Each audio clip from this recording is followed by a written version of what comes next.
యోగా అనేది సార్వత్రికంగా విశ్వవ్యాప్తంగా చాలామంది పాటించడానికి ఇష్టపడుతున్నారు. దానికి కూడా అంతర్జాతీయంగా గుర్తింపును తీసుకురావాలని చాలా రకాలైనటువంటి ప్రయత్నాలు జరుగుతున్నాయి.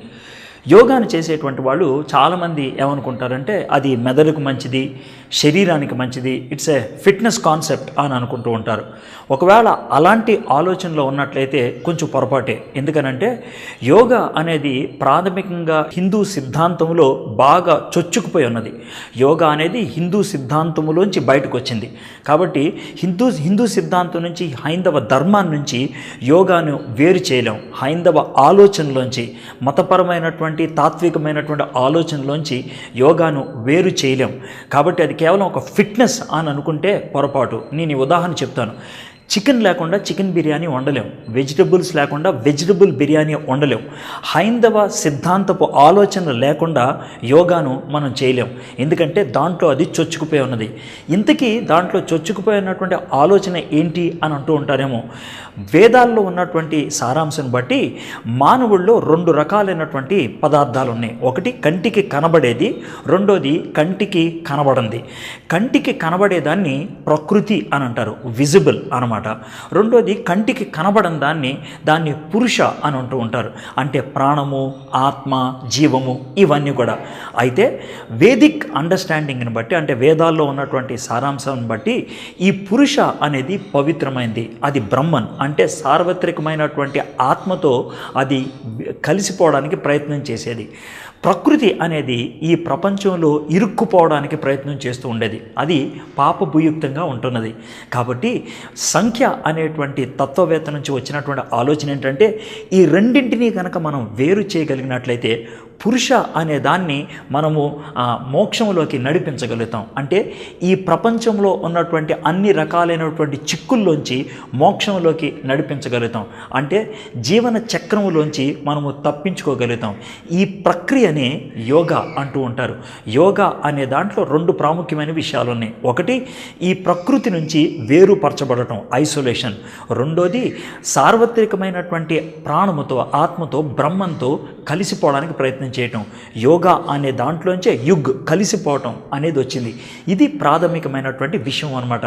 దీన్ని చేయడానికి మొట్టమొదటిసారిగా ప్రయత్నం చేసినటువంటి తత్వవేత్త సంఖ్య అనొచ్చు. అయితే దాన్ని పతంజలి అనేటువంటి ఆయన అనుకరించి ప్రస్తుతం ఉన్నటువంటి యోగాని 8 మెట్లుగా అందించడానికి ప్రయత్నం చేశాడు. దాని గురించి మరికొన్ని విషయాలు మనం ఆలోచిద్దాం.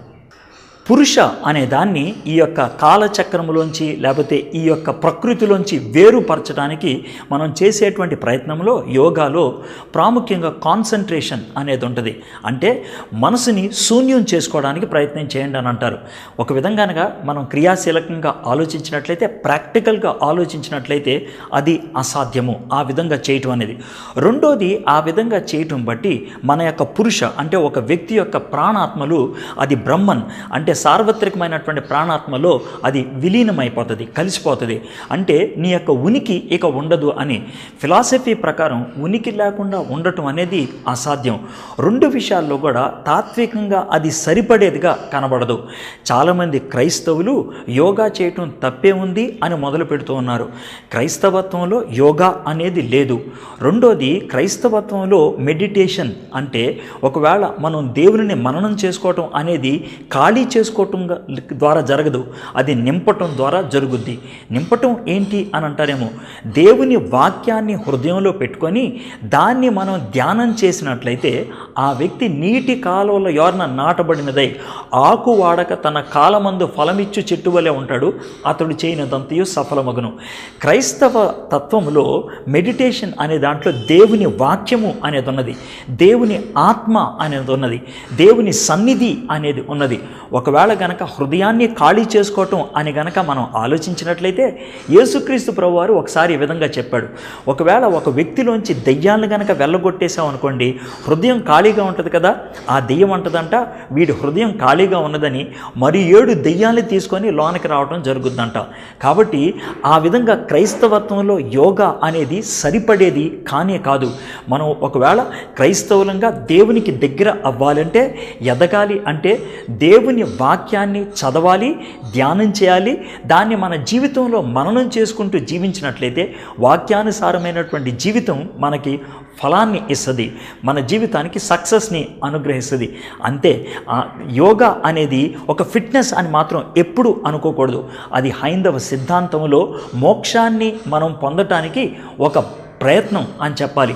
భక్తి మార్గంలో ఒక మార్గం అని గ్రహించాలి. ఈ విషయాన్ని జాగ్రత్తగా తీసుకొని యోగా నుంచి దూరంగా ఉండటానికి మనం ప్రయత్నం చేయాలి.